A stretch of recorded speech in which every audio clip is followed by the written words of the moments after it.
Gênesis 22. Glória a Deus.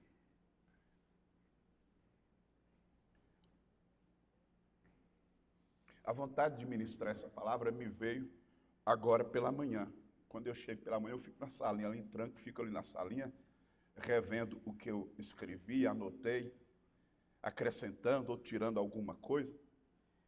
E dessa vez eu não consegui nem acrescentar nem tirar. Me veio esse texto, eu gostaria de compartilhar com vocês.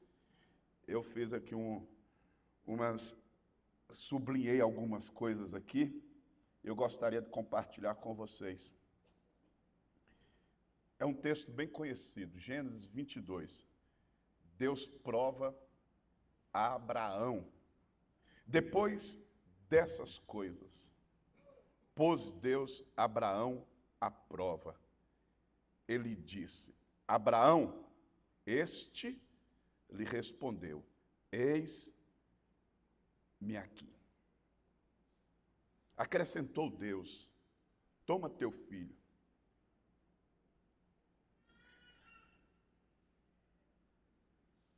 Isaque, a quem amas, e vai-te à terra de Moriá. Oferece-o ali em holocausto, sobre um dos montes que eu te mostrarei. Levantou-se, pois, Abraão de madrugada, e tendo preparado o seu jumento, tomou consigo 2 dos seus servos e a Isaque, seu filho. Rachou lenha para o holocausto e foi para o lugar que Deus lhe havia indicado. Ao terceiro dia, erguendo Abraão os olhos, viu o lugar de longe. Então disse a seus servos: esperai aqui com o jumento. Eu e o rapaz iremos até lá, e havendo adorado, voltaremos para junto de vós. Tomou Abraão a lenha do holocausto e a colocou sobre Isaque, seu filho. Ele, porém, levava nas mãos o fogo e o cutelo. Assim caminhavam ambos juntos. Quando Isaque disse a Abraão, seu pai: meu pai, respondeu Abraão: eis-me aqui, meu filho. Respondeu-lhe Isaque: eis o fogo e a lenha, mas onde está o cordeiro para o holocausto? Versículo 8. Respondeu Abraão: Deus proverá para si, meu filho, o cordeiro para o holocausto. E seguiam ambos juntos. Chegaram ao lugar que Deus lhe havia designado.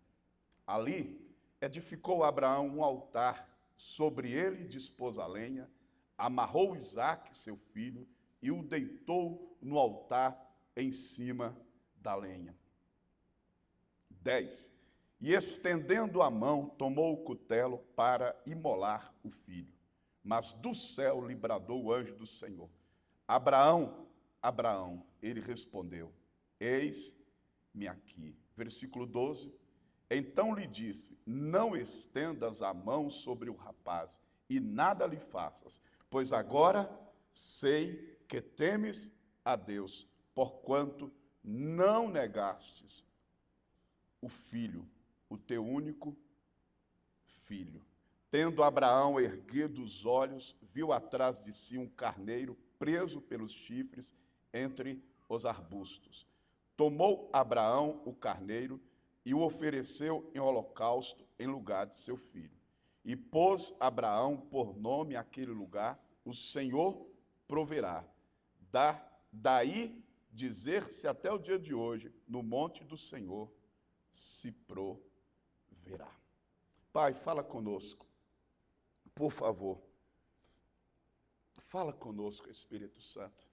Conheces a minha e a necessidade do meu irmão, da minha irmã, a necessidade da igreja. Fala conosco, pelo teu Espírito, pela tua palavra. Em nome de Jesus. Amém. Amém. Amém? Irmãos, eu quero falar sobre provisão de Deus. eu acredito que seja esse um dos textos mais poderosos a respeito de provisão. Dada a situação em que Abraão viveu, a prova a que foi submetido. Eu não sei se a gente suportaria um tipo de provação. Eu acho que nos dias de hoje, os cristãos não resistiriam a uma provação desse tipo, desse nível de exigência de Deus, de reivindicação, de solicitação. Tá, aliás, eu acho que todas essas palavras nem cabem aqui no texto, solicitações. Exigência cabe, porque Deus não solicitou, Deus ordenou a Abraão a sacrificar o seu filho Isaque. E tem nesse texto algumas lições, e como eu falei no início, eu fui sublinhando aqui, e eu quero falar sobre essa estrada, esse caminho da provisão de Deus na vida da gente. A primeira coisa sobre isso é a quem ou a que sua vida está servindo. A quem ou a que propósito a nossa vida está servindo. Abraão está sendo provado por Deus. Há uma ordem. Toma teu filho, ele especifica teu único filho, a quem tu amas, é Isaque, e vai a um lugar que eu te mostrarei.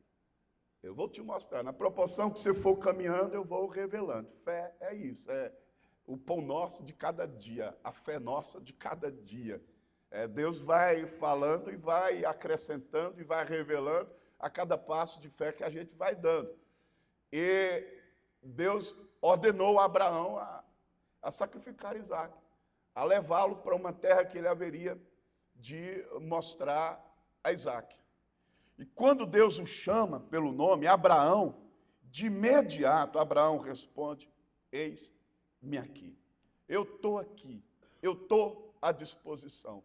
Quando a gente fala em provisão na igreja, é algo que mexe com o interesse da gente. Porque todos nós temos necessidades. Nós estamos falando agora do pastor Anselmo, de cada um de vocês que estavam aqui, de cada um que estava aqui, porque também teve provisão e teve a providência de Deus, o cuidado, o suprimento de Deus. Deus chegou e... Então, quando se fala de provisão, está se falando de todo mundo, de todo mundo. Deus é provedor. Mas a pergunta é, Deus é que tipo de provedor? Será que Deus é um tipo de provedor do tipo que somos como pais? A gente sai provendo tudo para os nossos filhos. Os pais de hoje, mais ainda, eu me sinto nesse lugar. Tem hora que eu falo, eu acho que eu fui um pai bom demais para minha filha. Talvez por ser filha única, foi muito amor dedicado a uma única pessoa. E é muito amor dedicado a uma única pessoa. E a gente sai intitulando ou tudo como necessidade, até os desejos. A gente confunde desejos com necessidade. E a gente sai entendendo que tudo é necessidade e que a gente tem que atender a tudo. Que tipo de provedor Deus é? Aí você pode dizer assim, dentro da graça... Obrigado, Jean. Dentro da graça comum, Deus é provedor de todos. Deus supre, Deus sustenta o universo. A doutrina da providência fala sobre isso, de um Deus que criou o universo, mas que não se ausentou. O universo foi criado pela palavra de Deus e é sustentado pela palavra. Deus criou, sustenta, provê, governa o universo. Essa providência da graça comum recai sobre todos. Deus abençoa e cuida de todo mundo. Então, logo podemos dizer, Deus é provedor da humanidade, provedor dos humanos, dos seres humanos e até de toda a sua criação. Deus é o Deus provedor. Que tipo de provedor Deus é? E eu queria especificar uma linha aqui na mensagem. Deus é provedor na vida daqueles que estão com suas vidas, existências, de fato, à disposição dele. Hudson Taylor, que foi um missionário inglês na China por 50 anos, ele disse essa frase: a obra de Deus feita segundo a vontade de Deus jamais terá falta dos recursos de Deus. Esse missionário que trabalhou 50 anos na China, na dependência de Deus, servindo a Deus, ao ministério cristão, à pregação do Evangelho, ele está dizendo: Deus é provedor na vida daqueles que fazem a sua vontade. Então, essa é a pergunta inicial. Sua vida está à disposição de quem mesmo? Já que você o reivindica como provedor, o chama de Deus cuidadoso, e ele o é. Mesmo de Gênesis, Apocalipse, tem uma coisa que Deus sabe, é prover na vida do seu povo, na vida dos seus filhos e filhas. Mas a pergunta que eu faço a você é: a quem você está servindo? A que você está servindo? No caso de Abraão, ele é submetido a uma prova. O eis-me aqui é: eu estou à disposição do Senhor. O Senhor me dirigiu a palavra, me chamou pelo meu nome, eu estou aqui. Então você que quer a provisão de Deus, está aqui para quem? E para quê?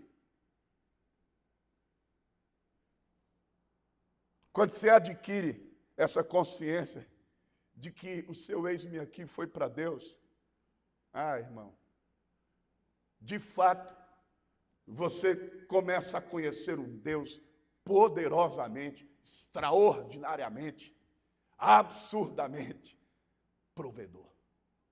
Porque Deus é provedor em tudo o que tem, onde está o seu propósito. Então, a outra pergunta é: se você sabe que a sua vida, aliás, se você diz que a sua vida está à disposição de Deus, se esse clamor por providência, por provisão, em qualquer área que seja, na espiritual, material, no que for, quando a gente fala de provisão, o pessoal só pensa na dinheiro, finanças, em qualquer área que for, se você clama pelo Deus da provisão, e você já tem confessado que a sua vida e a sua família, tudo que você tem, está à disposição dele. A segunda pergunta que eu faço é: Deus está sabendo disso? Você está. Porque quando ele te chamou, você disse: eu estou aqui. Mas Deus está sabendo disso? Tá, porque eu falei. Será? O segundo, na verdade, o segundo para Deus, que no caso seria o terceiro, porque ele falou eis-me aqui também para Isaac, mas o segundo eis-me aqui, no versículo 11 e 12, por favor, Gênesis, lança para a gente, por favor, Rodrigo. Do céu lhe bradou o anjo do Senhor. Essa é a segunda vez. Abraão, ele respondeu: eis-me aqui. Então lhe disse: não estendas a mão sobre o rapaz, e nada lhe faças, pois agora eu sei que temes a Deus, porquanto não me negastes o filho, o teu único filho. Você disse que tem consciência de que entregou sua vida a Deus, e tudo que você tem, e sobre quem ou sobre que você está pedindo a providência de Deus. Então, pastor, eu tenho consciência disso, porque eu já falei, eu já orei a Deus. Agora, Deus sabe disso, porque a única forma bíblica de Deus saber disso é de maneira prática, operacional. Tem gente que fica o tempo todo, há anos na igreja, dizendo: Deus, eu estou aqui, eu estou à disposição. Participa de congressos, de retiros, de conferências, viaja, escuta mensagens de tantas pessoas e vivem dizendo para Deus: eis-me aqui. Mas Deus não está sabendo nada sobre isso. Deus só ouviu palavras não convencem. Aliás, se tem uma coisa que não convence muito, é a palavra. E Deus está sabendo de forma operacional, prática, que a sua vida, a sua empresa, a sua vocação, os seus filhos, claro que aí vai depender de uma outra vontade aí, já não é tão simples, mas Deus está sabendo mesmo, porque eu pergunto para mim, eu que vivo como você, rodeado e cheio, e lotado, e superlotado de muitas necessidades que não são só minhas, são de um povo, e aí eu fico diante de Deus. E Deus me chamou, e me chama, e eu digo, eu estou aqui. Mas Deus está convencido? Ou só eu estou convencido de que eu estou aqui? Tem coisas na minha vida que não aconteceram ainda, porque eu não fui convincente ainda. Não fui convincente. Eu conversei sério, eu orei, eu jejuei, mas eu não fui convincente. A linguagem de convencimento é obediência. Não adianta eu dizer aqui que eu amo a Deus se eu não obedecê-lo. Aquele que me ama, guarda os meus mandamentos. Guarda no sentido de pratica os meus mandamentos. Observa os meus mandamentos. Por que a gente não cai nessa real dura? A gente, como eu disse aqui no dia 31, se tem uma coisa que a gente gosta é de ilusão. E todo mundo parece que precisa de algumas para viver, que senão a vida fica caótica demais. Mas realmente, a minha vida, a minha história de fé convence Deus. Abraão não deixou dúvidas. Aí Deus, agora eu sei. O primeiro momento foi, Abraão, toma o teu filho, o teu único filho, a quem você mais ama, e vai a uma terra que eu vou te mostrar. E Abraão faz todo aquele procedimento e leva o filho. E quando ele levanta a faca para matar, o cutelo para poder sacrificar Isaac, uma voz diz, agora eu sei. Agora. Está faltando um agora na vida de todos nós aqui. Um agora desse tipo. Deus dizer para mim, agora, Fernando. Agora você falou com todas as letras. Agora você me disse a que veio, para que você está aqui. Porque não se iluda, a gente está convencido de um tanto de ilusões, mas Deus não está convencido de todas as conversas que a gente tem, porque Deus sonda coração. Que coisa maravilhosa, Deus sonda coração. Maravilhosa e assombrosa, Deus sonda coração. Entra no teu quarto e orarás ao teu pai que está em secreto. E o teu pai, e orarás e conversarás com o teu pai que está em secreto. E o teu pai que te ouve, não é o teu pai que te vê. Essa é a arte principal do divino, irmão, é ver. Não é só ouvir. Lá ele vê. O que Deus está vendo hoje, realmente? O que Deus tem a testemunhar de mim, de você? Se Deus tivesse que falar alguma coisa sobre você, um relatozinho de algumas linhas, o que Deus diz? O que Deus disse de Jó? Aqui está o meu servo, Jó. Teme a Deus e se desvia do mal. E Noé achou graça diante dos olhos. A história de Noé se resume em um versículo. E Noé achou graça diante dos olhos de Deus. Noé andava com Deus. Não é muito sobre falar, é sobre andar. Abraão andava com Deus. Então, de verdade, vamos diminuir mais a fala. Deus é muito visual. Deus está vendo. Mas cuidado de você que diz assim, ó, Deus está vendo, para justificar, viu? Tem irmão que fala assim, irmão, tem que orar, Deus está vendo que ora, Deus está, você está maluco, está dizendo isso, velho. Deus está vendo, esse negócio de Deus está vendo, meu Deus, isso é sério. Então, Abraão, eis-me aqui. Aí lá na frente, agora eu sei. Falou com todas as letras. Você quer conversar com Deus? conversa em obediência. Essa é uma estrada de provisão. Se você quer a provisão, para que Deus vai prover? Para atender as suas vaidadezinhas medíocres? Atender aos seus caprichozinhos? Ah, será? Deus provê. É sério, você está pedindo para eu prover para ele? Que fim tem isso? Que objetivo tem isso? Presta atenção nisso aqui. Escuta isso que eu vou dizer para você. Toda vez que a gente não serve a glória de Deus, a gente pratica desperdícios. Porque Deus quer ser glorificado.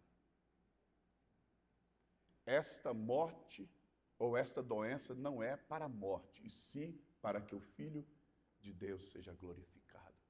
Deus quer ser glorificado. A gente gasta tempo resolvendo problema. Deus quer ser glorificado. A gente quer se livrar. Deus quer ser glorificado. Sirva ao propósito maior. Servindo ao propósito maior que é a glória de Deus. Aí, meu filho, aí você pode dizer, provê, Senhor. Porque Ele vai prover. Então, a que você está servindo? Eu sublinhei outra coisa aqui, vamos lá. A segunda é, lê por bondade, lança aí, Rodrigo, Gênesis 22, 5. Isso aí já é do conhecimento de todos vocês. Olha o que está aí. Então disse aos seus servos, esperai aqui com o jumento, eu e o rapaz iremos até lá, e havendo adorado, voltaremos para junto de vós. Deus provedor. Deus é provedor na vida do justo que vive pela fé. Você vive pela fé? Vida pela fé. Eu acho que a gente não sabe nem o que é isso, viver pela fé. Eu acho que a gente pensa muito que viver pela fé é sair por aí, impondo a mão sobre enfermos e eles são curados. Também isso envolve, mas está longe de ser. Vida pela fé. O texto está dizendo que Abraão diz, nós iremos, esperem aqui. Então disse aos seus servos, esperem aqui com o jumento. Eu e o rapaz iremos até lá. Abraão sabe estabelecer os limites de tudo, né? Vocês fiquem aqui. Eu e o rapaz iremos até lá. E havendo adorado, voltaremos, plural. Eu e o rapaz iremos e nós voltaremos. Hebreus 11, 17. Por favor, Rodrigo. Pela fé, Abraão, quando posto à prova, ofereceu Isaque. Estava mesmo para sacrificar o seu unigênito, aquele que acolheu alegremente as promessas. Acho que o versículo 18. A quem se tinha dito, em Isaque será chamada a tua? Tem uma promessa, não tem? Tem uma promessa. Agora, olha o versículo 19. Porque considerou que Deus era poderoso até para ressuscitá-lo dentre os mortos, de onde também figuradamente o recobrou. Abraão foi para sacrificar e ele tinha certeza que Deus haveria de ressuscitar Isaque, caso acontecesse. A fé de Abraão aqui, quando o texto indica a promessa, a fé de Abraão é uma fé posta no caráter de Deus. No caráter de Deus. Romanos 4, 17... Romanos 4, acho que é 4,17, se eu não estiver errado, acredito que sim, me veio esse texto agora. Romanos 4, 17.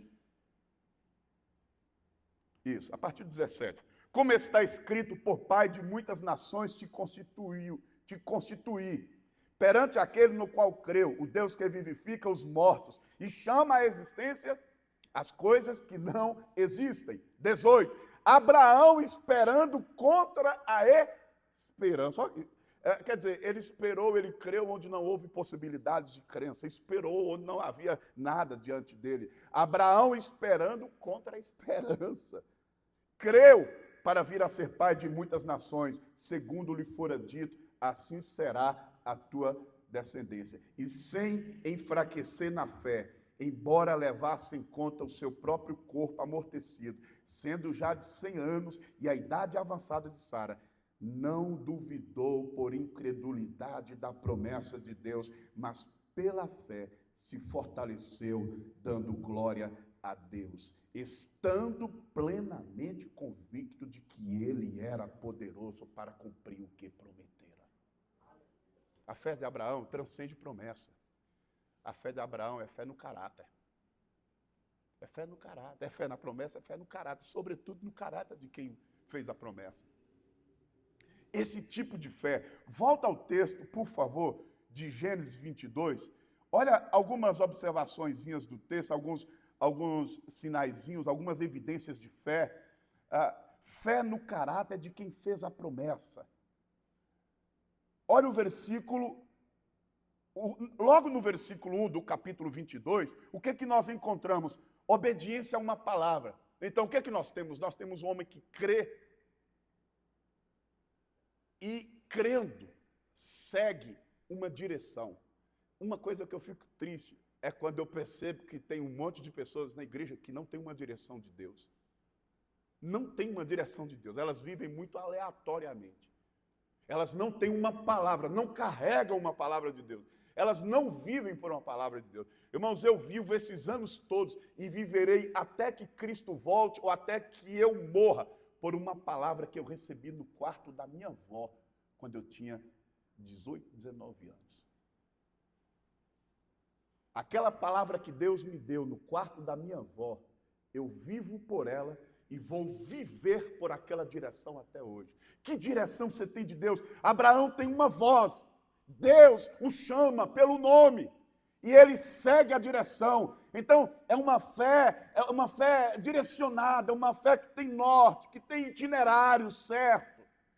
Versículo 22, versículo 2, melhor dizendo, do capítulo 22, te mostrarei, ele não está vendo nada, mas crê e continua. É por isso que Paulo diz, o justo não anda pelo que vê, mas pelo que crê. A gente vê essa igreja hoje, mas quem viveu nela nos primeiros anos, o que mais tinha na esperança era gente que ficava espiando para ver em que isso ia dar. Quantas vezes? Sabe aquele cidadão que ficava na espreita? Ele chegava na igreja e ficava assim, ó, eu quero ver em que isso dava. Porque a gente tinha várias sentenças de morte. Gente que vinha dizer, ó, fulano falou que vai durar 4 meses. Cheio de espectadores, a gente só tinha fé.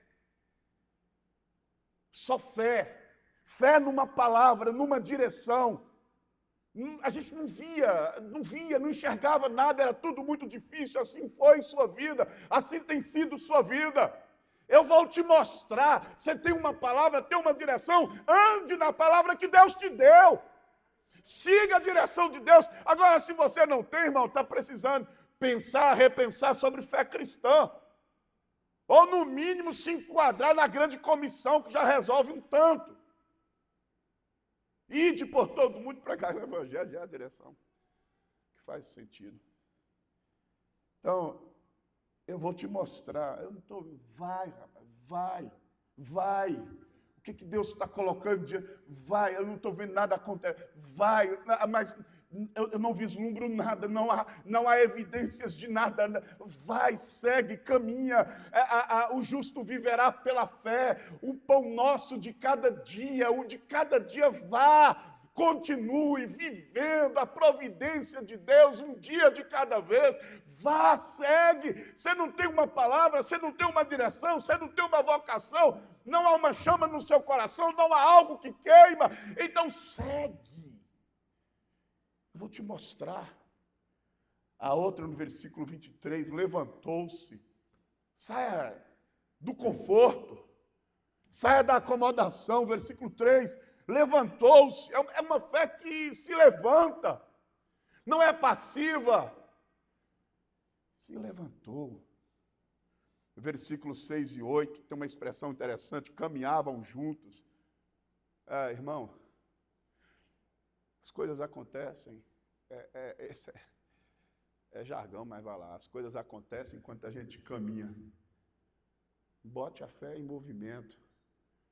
De que maneira? Sei lá, irmão. Abraão não... Deus vai dando as informações aos poucos. Você não aguenta toda a revelação. Se Deus falar para mim como vai ser o meu destino daqui 10, 20, talvez eu desista.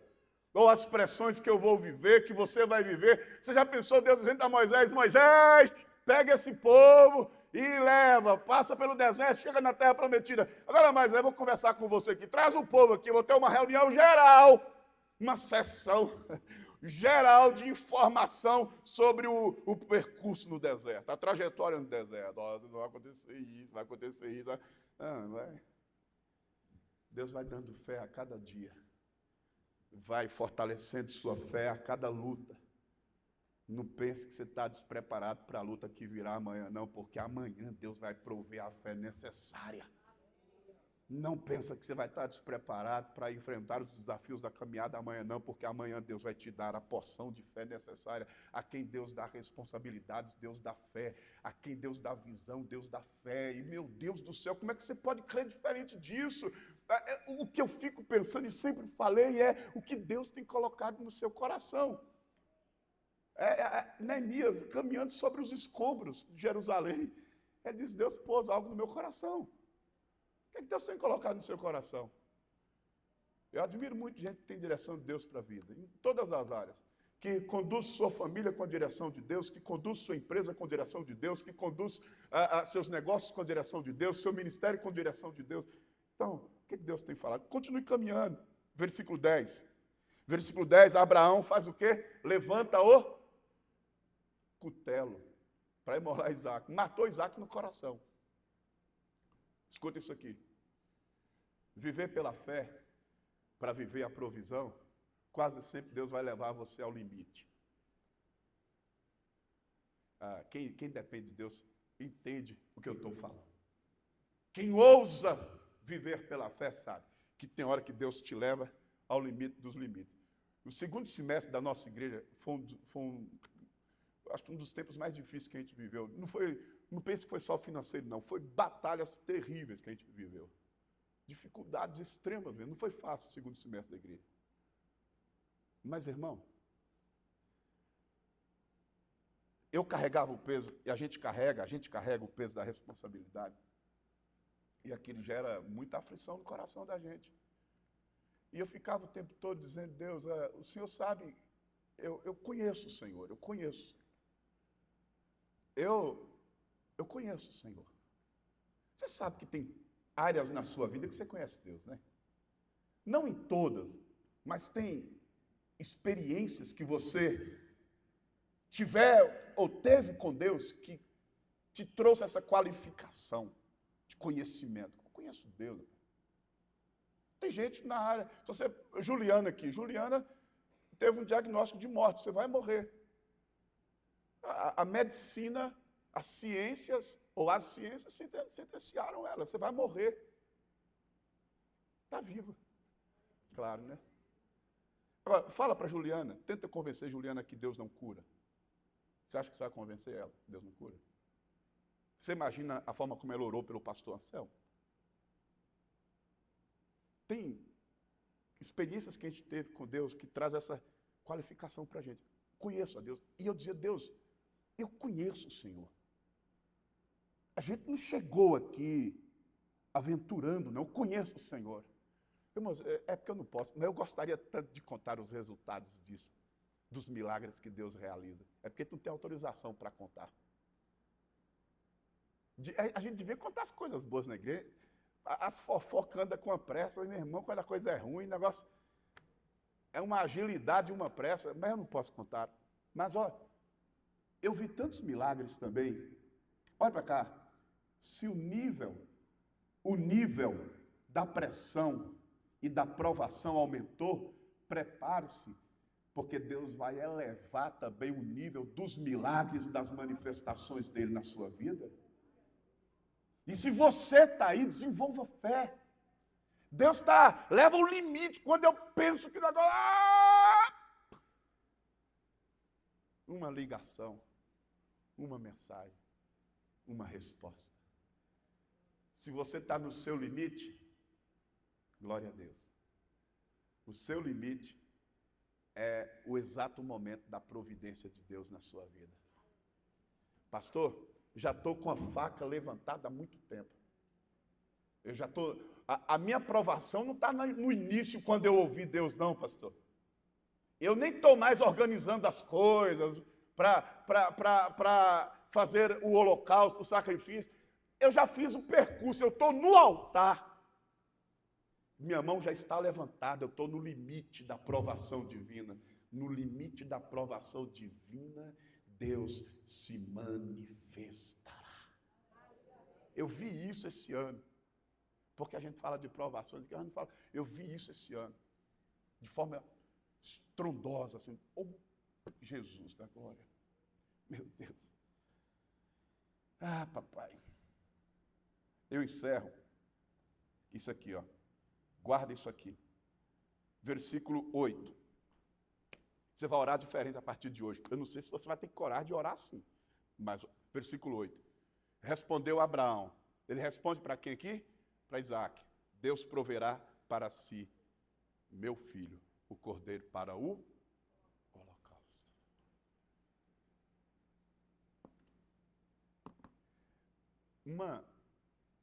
Bem no iniciozinho da nossa caminhada, as pressões eram terríveis. Os obreiros, pastores que estão aqui sabem como é. Eu acho que o povo vê pastor pregando, a vida é maravilha. Eu, meu filho, não quero nem Isaac, não quero nem a metade das provações e das angústias. No início do ministério, a gente tinha muitas lutas, mas muitas lutas mesmo. Eu fui visitar o pastor Armando na igreja em Itabuna. Eu estava muito aflito. Armando abriu esse texto comigo e falou comigo assim: eu vou te ensinar a orar diferente. Aí ele explicou para mim a experiência dele, baseado nesse texto. Para quem é que Deus vai prover o cordeiro, irmão? Para quem é que Deus proveu o cordeiro? Para quem seria o holocausto? A oferta seria para quem? Quem foi que pediu o sacrifício? Para quem seria a oferta? Para Deus. Você tem que estar convencido que o que você está fazendo e a vida que você está vivendo representa Deus. Representa Deus. Essas lutas todas e aflições que a gente passa, quando a gente carrega um senso missional, Deus me chamou para fazer isso, Deus me mandou falar aquilo. Quando você sabe que é para Deus, é para Deus, é para Deus, é para Deus, é para Deus. Quando você está convencido que é para Deus, e quando você convence a Deus que é para Ele, não tem outra provisão acontecerá. O problema é que você está em dúvida sobre objetivos de vida, missão de vida. Para que eu vivo? Você acha que eu vivo para quê hoje? Qual o motivo da minha vida, da sua? O que eu estou fazendo? Abraão disse: Deus vai prover para ele. Deus vai prover para ele. Se você quer comais, quer bebais, ou façais qualquer outra coisa, faça tudo para a glória de Deus. Se você conseguir viver para a glória de Deus, escute, lembra do primeiro tópico, não é só palavras, isso está certo, está resolvido. Você sabe que sua vida é para a glória de Deus, e Deus já sabe disso há muito tempo. Aí quando você vai orar, você fala: Senhor, apertou. Prover para o Senhor. É para o Senhor. Não é aquele pedido que o crente faz de carro: Senhor, me dá um carro para ti. O carro do crente, para ti. Me dá um carro para ti. Aí quando ele tem um carro, meu irmão, eu fiquei anos a pé. Eu já vi irmãos fugir léguas de mim. Lá vem o pastor, o cara vai fazer assim. Tinha uns que não, tinha uns que parece que andava procurando um pastor no meio da rua para dar carona. Quando você tem aquilo, Deus me dê esse trabalho, é para a tua glória. Será? Se o Senhor me abençoar, eu vou abençoar a tua obra. Ele não está abençoando com o que tem, quer convencer a Deus que vai abençoar quando tem mais. Não está sendo fiel com o pouco que tem recebido de Deus e quer convencer a Deus que quando vai ter mais, vai. Você consegue dizer, o Senhor proverá para si? Por exemplo, digamos, eu e Cauína decidimos como casal viver para a glória de Deus. Eu e Cauína decidimos como pais criar Maria Fernanda para a glória de Deus. Eu e Cauína que decidimos viver como casal para a glória de Deus e como pais viver para a glória de Deus. E Deus está convencido de que isso é desse jeito, porque a vida e as entregas já deram testemunho disso.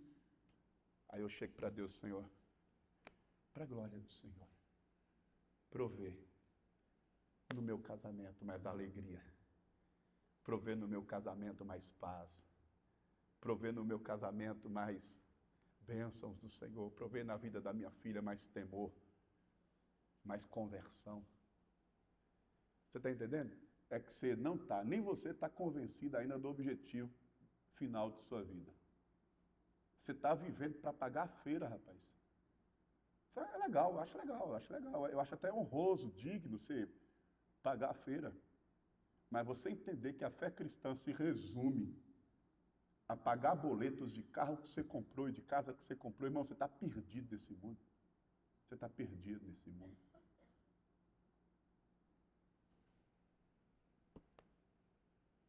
Meu filho é para a glória de Deus. Minha filha é para a glória de Deus. Essa igreja é para a glória de Deus. Aí Abraão diz, ô Isaac, fica tranquilo, meu filho. Deus vai prover. Porque essa caminhada aqui é para ele. Eu estou indo para a terra de Moriá por ele e para ele. Você pode entrar no nível de pressão que for. Escute isso que eu estou dizendo para você. Você pode entrar no nível de pressão e opressão e provação que for. Se esse assunto estiver resolvido, fique em paz. Mesmo que você tenha que levantar o cutelo para sacrificar Isaac, uma voz vai dizer do céu, não precisa isso não. Deus proverá para si. Feche os seus olhos por um instante, pessoal do louvor. Deus proverá para si. Deus proverá para si. Tem alguma coisa na sua vida que você pode orar assim? Deus proverá para si? Mas você já entregou mesmo para Deus? Ou acha que entregou?